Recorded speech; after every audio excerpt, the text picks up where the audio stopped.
Hey everyone, thanks for joining me. Today we're going to take my 2013 F-150 Ecoboost out for a little drive.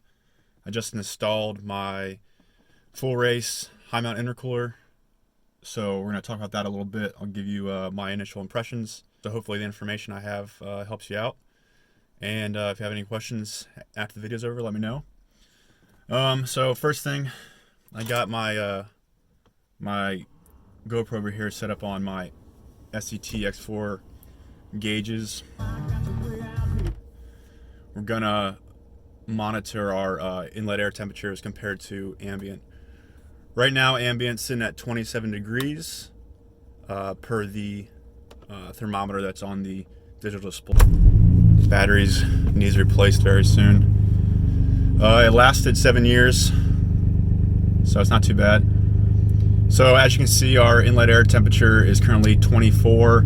The truck's sitting in the shade, so the ambient air hasn't been able to warm it up super quickly yet. Interesting that my coolant's a little bit warmer. Okay, well, let's start going for a little trip here. I'll try not to make this super boring, so I might cut out some segments, but hopefully you can kind of get to my point and you can see what I have to say about this. So the truck's heating up, obviously, so I'm going to take it kind of easy. So yep, this is the 3.5 Ecoboost on a 2013 F-150, as I previously stated.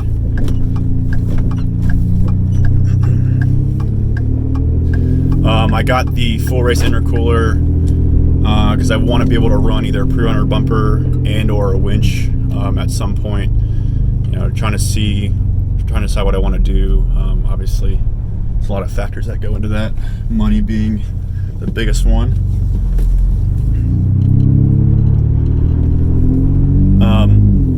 So I want to monitor the inlet air temperatures because there's something interesting that I notice once the truck gets warm that I think might be valuable to some people. But I guess the first thing I'll talk about is the price. So this is a very pricey, you know, I guess it is relative depending on like what you're used to spending. But I think for the average person, it is a little bit pricey compared to what, you know, other options out there. I know you can get, you know, other intercoolers for 2/3 the price, half the price. But I will say I think Full Race is one of 2 companies that sell a relocated intercooler. So obviously it sets it up higher compared to some of the normal just upgrades. The other company is On3 Performance, who, like, I don't know, I think the quality would be questionable from them. I think they're about half the price even. But I don't think, you know, I think you get the quality craftsmanship and like just being able to work with Full Race, you know, talk to someone, get someone on the phone who can help you and willing to answer your questions. You know, supposedly On3s are made, you know, in China, so you don't know that, you know, the quality necessarily. Could be good stuff. I'm not sure. You know, I've never owned both, so I don't know. But that's kind of like the fear with someone that has a little bit less reputation than Full Race. Going into installation. So installation was super easy. If you're mechanically sound, you could probably get it done in half a day. It took me, you know, the majority of a day, you know, maybe like 7 hours or something like that, but I was also filming and stopped for lunch and stuff like that. So it's definitely easy. Anyone with basic tools can do it. Oh, we got a moose mama and a little baby moose crossing the road in front of me. Let's see if I can flip that around. You guys can see him or not. That's Alaska for you.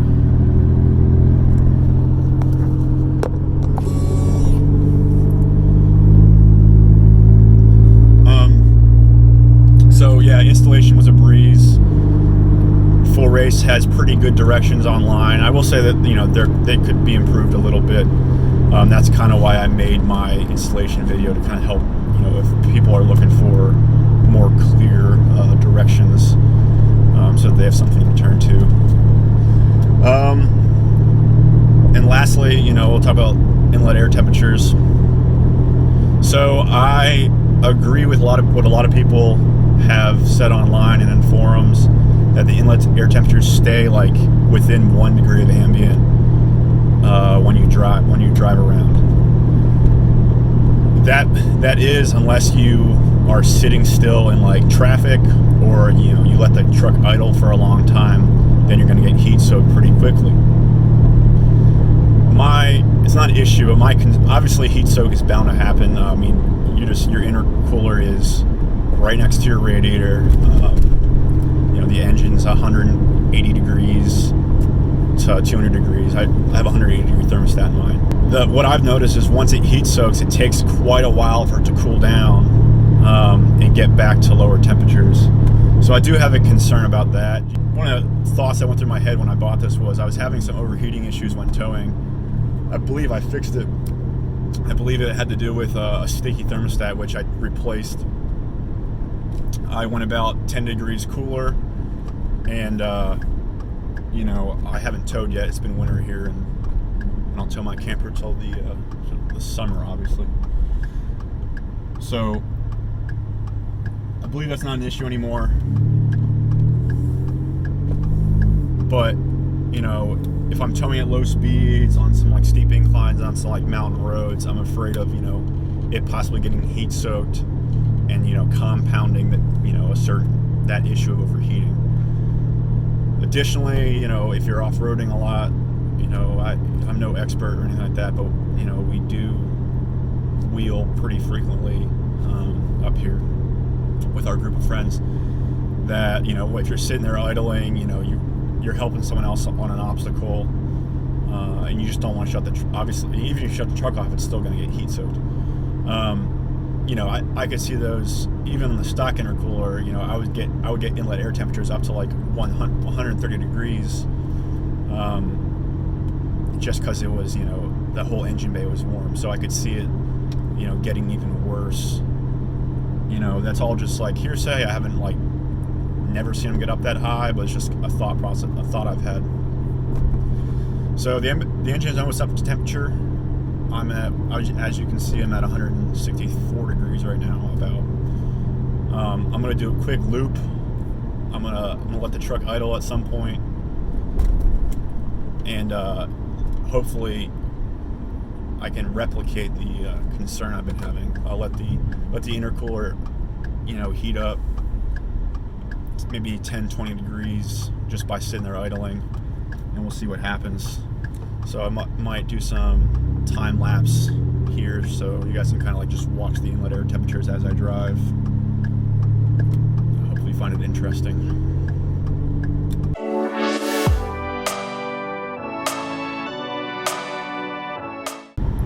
So the ambient temperature is still 29 degrees. Our intake air temp is currently sitting at 28.4. Obviously, we're not, you know, the intercooler isn't cooling so well, it's getting it below ambient. That's just not possible, you know, with an air-to-air intercooler. However, it's still warming up from them being, you know, cold overnight. It's about midday here. Actually, we just popped up to 30 because we were sitting on the light and we're sitting facing the sun, I believe. So probably once we get on the highway, you'll see we'll float around 1 degree above ambient. Probably stay pretty close to where it is right now.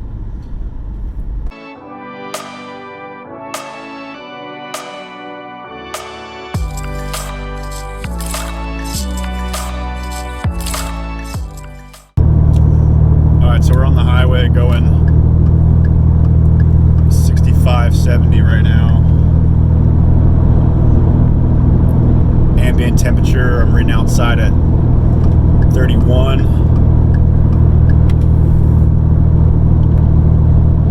Inlet air temperature, we're sitting at 32. So about a degree.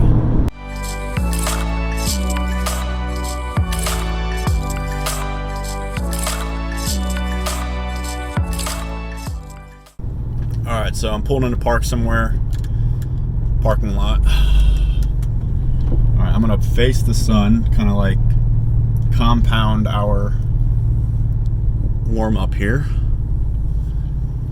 Current temperature outside 32 degrees per the Ford thermometer on the media display, and inlet air temperature is 32 currently. So we'll sit here for 10 minutes or so, see what happens.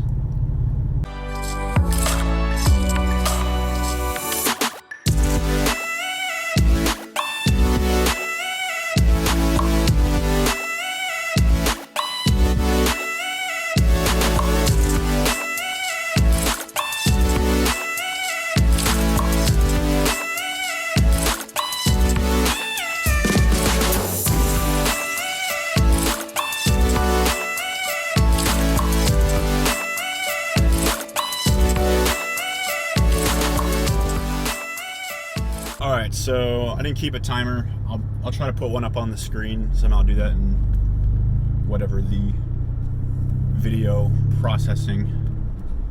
But roughly 10 minutes and we're already 30 degrees warmer, 34, 32, whatever it was, degrees warmer than we were when we started sitting. So that's quick. It's you know, obviously I've never owned another turbocharged vehicle. Well, I guess that's not true. We own the Ford Escape, and that's turbocharged. But you know, I've never monitored heat soaking before. But it seems pretty quick to heat up, which is not a problem. You know, I mean, like the truck's still going to work fine. But it's, you know, obviously if you could avoid it, it'd be better. I've thrown around the idea of, you know, putting some Mishimoto fans in the front, and having a toggle switch to turn them on, like when I'm off-roading, or if I'm ever in a situation where I'm towing a super steep grade at a low speed where there's not a lot of airflow. I don't, you know, is that necessary? I don't know. I like to modify, and I don't really like to leave anything alone. So who knows? I might do that in the future. You might see a video about it. I don't know. Especially with all this stuff happening in society, seems like people are going to have a lot more downtime. So I'm getting back on the highway right now. I'll do another time lapse, and we'll see if this thing cools off.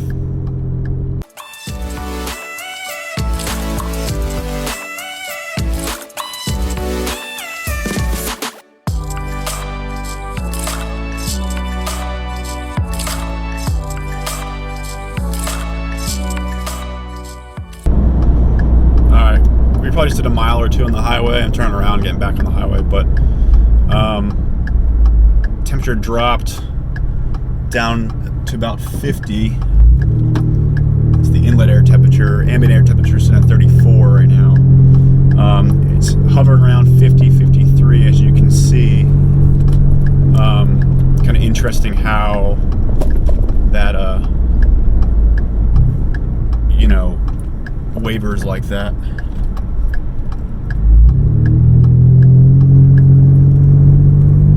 That was only a couple minutes. This next little stretch on probably about 5 minutes. We'll see how much it drops.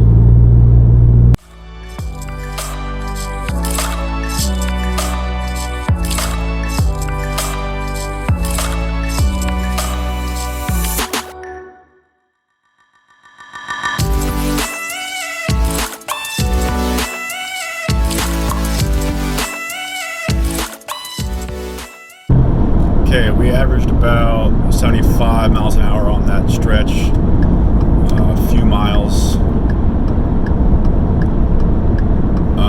We're sitting at 42 degrees. Inlet air temperatures, as you can see, ambient, we're sitting at 35. So, actually cooling down a little bit more than I expected. You know, our difference right now is only about 10 degrees. As it hops back up to 44 and a half.